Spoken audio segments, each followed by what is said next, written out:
ce que vous voyez, c'est en fait, on va dire, au vu de l'état actuel des connaissances, une restitution plausible de l'équipement d'un arbalétrier du milieu de la guerre de 100 ans. Quand on pense à l'arbalète, on s'imagine que c'est une invention du Moyen-Âge. En fait, c'est beaucoup plus ancien que ça. Les premières arbalètes, d'un type très basique, très archaïque, datent de l'Antiquité. Et le mot arbalète vient précisément en partie du mot baliste. En fait, arbalète, à l'origine, c'est composé de deux mots latins qui veulent dire arc, parce qu'on a un arc, et baliste, parce que cela fonctionne selon le principe de la baliste.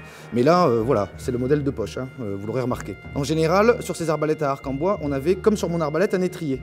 Pour charger une arbalète à arc en bois, on procédait comme ça, on posait l'arbalète au sol, étrier le premier, et on passait le pied dans l'étrier. Et une fois que c'était fait, il suffisait de se baisser et d'attraper la corde de l'arbalète à deux mains, de façon à la force des bras, vous vous en doutez, venir tendre la corde et l'encocher dans le crochet que vous voyez juste ici.